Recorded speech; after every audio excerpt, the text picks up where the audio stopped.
बिस्मिल्लाहिर्रहमानिर्रहीम। मैं हूं असद खरल और आप देख रहे हैं मेरा यूट्यूब चैनल। नाज़रीन, वज़ीर आज़म इमरान खान ने जो कैबिनेट का इजलास किया है, जिसकी सदारत की है, उसके अंदर बहुत सारे अहम फैसले किए हैं और ख़ास तौर पर उन्होंने वार्न किया है ऐसे वज़रा को जो पार्टी पॉलिसी की खिलाफ वर्जी कर रहे हैं और जो परफॉर्मेंस नहीं दे रहे। वज़ीर आज़म इमरान खान की जानब से उनको तंबीह की गई है कि आइंदा जो वज़ीर पार्टी पॉलिसी की खिलाफ वर्जी करेगा या वो परफॉर्मेंस नहीं दिखाएगा तो उसके बारे में फिर वज़ीर आज़म जो है वो ख़ुद फैसला लेंगे। कबल इसके कि उस हवाले से उन्होंने उनको वार्न किया है कि अगर दोबारा ऐसी नौबत आई तो फिर अगर वो इस्तीफ़ा नहीं देंगे तो वो ख़ुद उनको घर भेज देंगे। इसके साथ साथ जो कैबिनेट के इजलास के अंदर जो मुल्क की सियासी और मुआशी जो है सूरत हाल उसका भी जायज़ा लिया गया है। ख़ास तौर पर वज़ीर आज़म जो है उन्होंने महंगाई के हवाले से जो बड़ी तशवीश का इज़हार किया है और इदारों में इस्लाहात के हवाले से उन्होंने कहा कि इतनी ताख़ीर क्यों हुई है। अब इसकी जो भी वजारतें, जो भी ज़िम्मेदार होंगे, जो भी वज़ीर, उनका उनको घर भेज दिया जाएगा और अब सिर्फ फोकस होगा काम काम और सिर्फ काम। वज़ीर आज़म ने इदारा जाती जो इस्लाहात के हवाले से उनके सामने डॉक्टर इशरत हुसैन ने एक रिपोर्ट भी पेश की और उसमें उन्होंने बताया कि हमने 100 के करीब जो है वो महकमे ख़त्म किए हैं। इस पर वज़ीर आज़म ने कहा कि इसके हवाले से तफसीली ब्रीफिंग दी जाए ताकि अवाम के सामने ये रख सके कि ये वो कौन से 100 जो महकमे थे जो आपने ख़त्म किए हैं और इससे हुकूमती ख़जाने पर कितना इजाफी बोझ था और इन महकमों के ख़त्म होने से कितनी जो है सेविंग हुई है, कितना पाकिस्तान, हुकूमत पाकिस्तान को इसका फ़ायदा हुआ है। दूसरी जानब ऑडिटर जनरल ऑफ पाकिस्तान जो है उसके ऑफिस को मज़ीद खुद मुख्तार करने के लिए, उसके इख्तियारात मज़ीद बढ़ाने के लिए एक तरफ तो वज़ीर आज़म जो है उन्होंने टास्क दिया है वज़ीर ख़जाना शेख हफीज़ और दूसरी जानब साथ साथ वज़ीर science and technology Fawad Chaudhry को कि उसको डिजिटलाइज़ किया जाए। जबकि दूसरी जानब एक और जो इल्ज़ाम है उस हवाले से भी उन्होंने कहा कि इसकी तहकीकात की जाए कि ऑडिटर जनरल ऑफ पाकिस्तान का जो ऑफिस है, जो इदारों की, वफाकी महकमों की, वजारतों की, डिवीज़न्स की करप्शन पकड़ता है, बदनवानियाँ और बेज़ाब्तियाँ पकड़ता है, उस ऑफिस के अपने ऊपर 200 अरब के इल्ज़ाम जो है उस हवाले से भी वज़ीर आज़म ने कहा है कि इस हवाले से भी रिपोर्ट पेश की जाए कि ये क्या मामला है। ऑडिटर जनरल ऑफ पाकिस्तान के ऑफिस को जो मज़ीद इख्तियारात उनके बढ़ाए जा रहे हैं उस हवाले से, चूँकि बहुत सारे ऐसे जो खुद मुख्तार इदारे हैं जो ऑडिटर जनरल ऑफ पाकिस्तान जो है उसके दायरा कार में पहले नहीं आते थे और निजी कंपनियों से वो ऑडिट करवाते थे, तो पाकिस्तान का, हुकूमत पाकिस्तान का, टैक्स पेयर का जो पैसा वो खर्च करते थे, ऑडिटर जनरल ऑफ पाकिस्तान जो है वो उनको हिसाब किताब उनके अंदर जो है दाखिल नहीं हो सकता था। उन्होंने अपने मुख्तलिफ SOPs बनाए हुए थे। तो अब वज़ीर आज़म ने कहा है कि इस इदारे को इतना इसको खुद मुख्तार किया जाएगा, मज़ीद इसका दायरा कार वसी किया जाएगा ताकि ऐसे इदारे जो टैक्स पेयर के पैसों का हिसाब किताब ऑडिटर जनरल ऑफ पाकिस्तान को पहले नहीं देते थे, अब वो उनसे भी हिसाब किताब लिया जा सकेगा। इसके साथ साथ साना मच के जो है मुलज़म जो है जो उनको कैफरे किरदार तक पहुंचाने की बात की गई और साथ साथ उसामा सती जो नौजवान जिसको पुलिस ने नाके पर रोका और फिर फायरिंग कर दी गई उसकी गाड़ी पे, जो उसमें जाम बाक हुआ, उस हवाले से भी वज़ीर आज़म पाकिस्तान ने कहा है कि वो अगर उनके लवाहकीन हुकूमत या पुलिस की जो कारकर्दगी से मुतमिन नहीं है अब तक की जो पेशरफ्त है, तो उस हवाले से हाई कोर्ट के जज से भी अगर इस मामले की वो तहकीकात करवाना चाहते हैं तो उन्होंने कहा हुकूमत इसके लिए तैयार है। आज वज़ीर आज़म ने वज़ीर तवानाई उमर अयूब साहब जो है उनकी कारकर्दगी जो है उस पर सवालिया निशान भी उठाया है और उमर अयूब साहब ने जो ब्रेक डाउन था, जो एक मुल्क के अंदर एक बड़ा एक ब्रेक डाउन था, उस हवाले से जो उन्होंने अपनी रिपोर्ट इब्तदाई पेश की है तो उसको उन्होंने टेक्निकल फॉल्ट की बजाय इंसानी गलती जो है वो करार दिया है। तो वज़ीर आज़म साहब ने 2 टोक अल्फाज में कहा है कि आइंदा इस तरह की गलती जो है उसकी कोई माफ़ी नहीं होगी और कोई भी वज़ीर जो है इस तरह का एक बड़ा अगर कोई मामला होता है तो उस पर उसको जवाबदेह होना पड़ेगा और उसके ख़िलाफ़ कार्रवाई भी अमल में लाई जाएगी। इसके साथ साथ जो IPPs माफिया है, जिस तरीके से हम बता रहे हैं आपको कि जिस तरीके से वो ताकतवर, किस तरह उसने अपना मौजूदा हुकूमत से पहले भी जिस तरह हुकूमतों को ब्लैकमेल करता रहा, तो IPP माफिया जो है उसको के साथ टकराने की आड़ में जो मशीर तवानाई थे, जो मोहम्मद सूसी थे, वज़ीर आज़म के मशीर थे, ताबश गौहर साहब जो है मोहम्मद सूसी बराए तवानाई, उन्होंने दुबई से अपना इस्तीफ़ा भेजा था वज़ीर आज़म साहब को। वज़ीर आज़म साहब ने उनसे मुलाकात की है और उनको काम जारी रखने की हदायत की है। अब मामला यह है कि ताबश गौहर साहब, जो कसूर उनका क्या था? कसूर उनका यह है कि जो वज़ीर आज़म ने एक कमेटी बनाई जो पावर सेक्टर के हवाले से और ख़ास तौर पर IPPs की चोरियां पकड़ने के हवाले से, जिसके सरबराह थे साबिक चेयरमैन SCCP मोहम्मद अली साहब, उस कमेटी ने बहुत सारे अहम इंकशाफात किए और बहुत सारी चीज़ों की निशानदेही भी की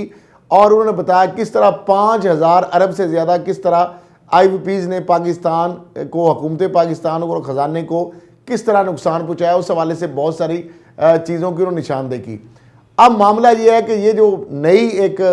हो रही है नेगोशिएशन कि टैरिफ जो है उनसे निगोशिएट किया जा रहा है और उनको जो सर्कुलर डाटा है उसके हवाले से कुछ रकम जो है उसको कम दी जा रही है, जो कि वो ज़्यादा बना रहे हैं। तो इस हवाले से ताबश गौहर साहब का ये स्टांस था कि जो IPPs जो है उन्होंने जो चोरियां की हैं, जो उन्होंने गलत इकदाम किए हैं, या वो जो रिपोर्ट है उसके जो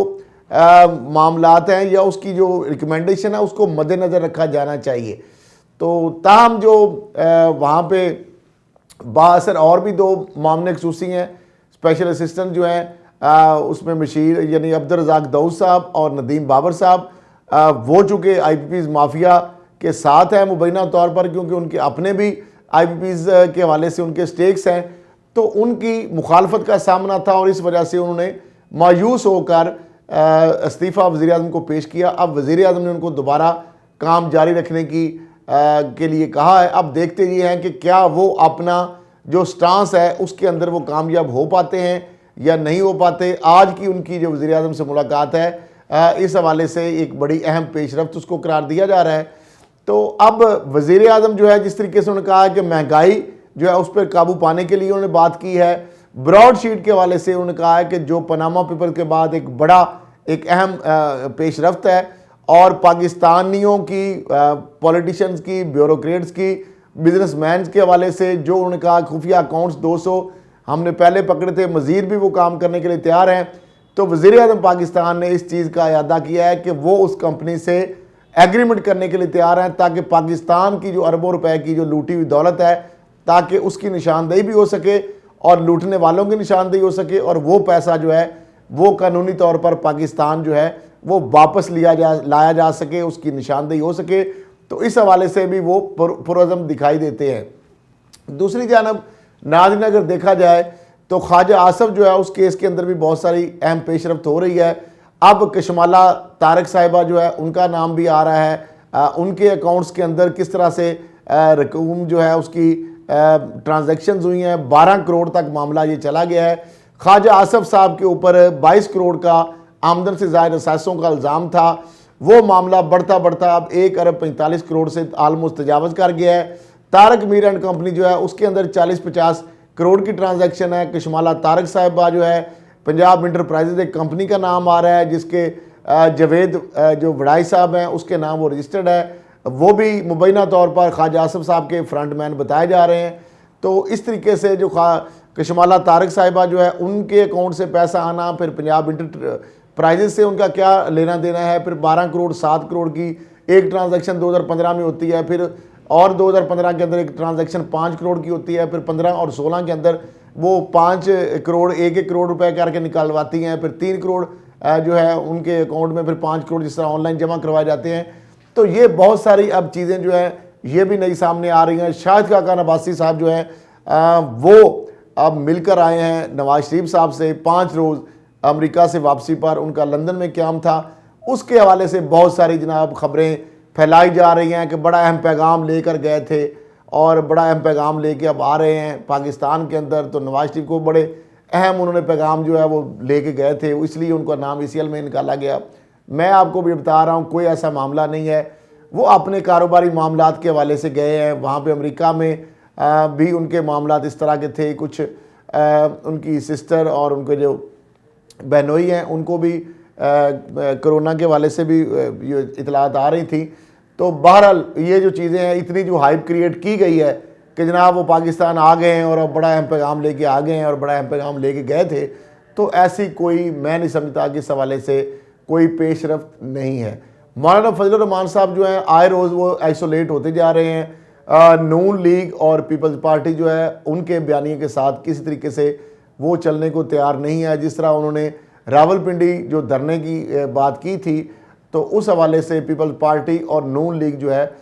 उनको डिसऑन कर चुकी है। एहसन इकबाल साहब ने भी DGISPR का बयान खुशाइन करार दिया है। और दूसरी जानब जो मरियम साहिबा हैं उनके लबो लहजे में भी ख़ास तौर पर अगर देखा जाए तो बहावलपुर की रैली के बाद वो किसी जो PDM के जो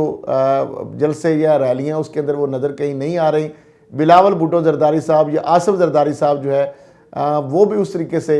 मुतहरक नज़र नहीं आते। तो अब ये जो सारी चीज़ें डेवलपमेंट्स हो रही हैं,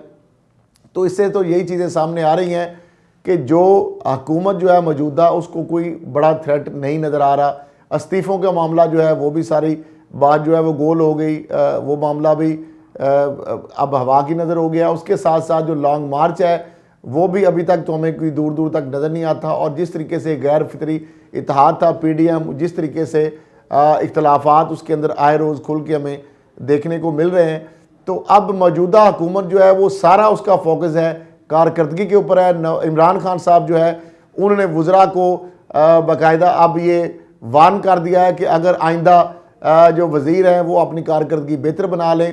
तो मैं आपको ख़बर एक दे रहा हूँ कि 3 जो वफाकी वज़रा हैं उनकी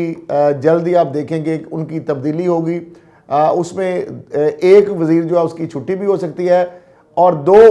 वज़ीर जो हैं उनमें से एक या दोनों का पोर्टफोलियो भी तब्दील हो सकता है, या एक मज़ीद जो है वज़ीर या मोमिन खसूसी जो मशीर हैं वज़ीर आज़म की जो टीम है उनके जो करीबी खिलाड़ी हैं उनकी छुट्टी भी हो सकती है। तो इस हवाले से वज़ीर आज़म जो है उन्होंने बाकायदा एक पेपर वर्क कर लिया है। एक आखिरी मौका दिया गया है कैबिनेट के जो आज के इजलास में, उनको कहा कि आप अपनी कारकर्दगी बेहतर कर लें। बसूरत दीगर जो है आप देखेंगे कि 3 खिलाड़ी जो हैं उनमें से 2 खिलाड़ी जो हैं वो इस टीम से बाहर भी जा सकते हैं, या कम से कम एक बाहर जाएगा और 2 के पोर्टफोलियो भी तब्दील किए जा सकते हैं। तो अब ये चीज़ तो समझ आ रही है, इमरान खान साहब को भी बहुत सारी चीज़ों का उनको अदराक हो गया है। लेकिन एक बात मैं आपको बता दूं, हुकूमत को सबसे बड़ा जो आने वाले दिनों में चैलेंज है वो फिर मैं आपको बता रहा हूँ वो है महंगाई का। जिस तरह चीनी की कीमत जो है, शुगर माफिया जो है उसके आगे हुकूमत घुटने टेकते दिखाई दे रही है। और शुगर जो चीनी की कीमतें हैं वो 120 रुपये से क्रॉस करते हुए मैं देख रहा हूँ। इस हवाले से जो इनसाइडर हैं वो कह रहे हैं कि चीनी की कीमतें जो हैं वो 120 रुपये से तजावज़ कर सकती हैं। आयल और घी की जो कीमतें हैं उसके अंदर बहुत तेज़ी से इजाफा हो रहा है, वो हुकूमत से कंट्रोल नहीं हो पा रही। दीगर अशिया खुर्दनोश जो है उसकी कीमतें हुकूमत से कंट्रोल नहीं हो पा रही। अब देखना ये है कि हुकूमत अगर महंगाई के इस चैलेंज पे काबू पा लेती है तो 2023 तक हुकूमत जो है उसको कोई बड़ा थ्रेट नज़र नहीं आता। लेकिन अगर ये महंगाई का जो सैलाब आ रहा है और जिस तरीके से आए रोज़ महंगाई में इजाफा हो रहा है, हुकूमत इस हवाले से बुरी तरह नाकाम हो रही है, तो इसका यकीनन जो है अपोजिशन जो पार्टीज़ हैं वो फ़ायदा उठाएंगी और ये मौजूदा हुकूमत के लिए एक बहुत बड़ा थ्रेट होगा। तो देखते हैं आने वाले दिनों में हुकूमत जो है वो इस महंगाई पे चैलेंज पे किस तरह काबू पाती है और किस तरीके से अपोजिशन जो है वो उनका पास जो मेन एक जो जवाज़ है महंगाई का जिसकी बेस पे वो आ रहे हैं सामने और वो किस तरीके से उनको डिफ्यूज़ करती है। इसी के साथ इजाज़त दीजिए। अल्लाह हाफ़िज़।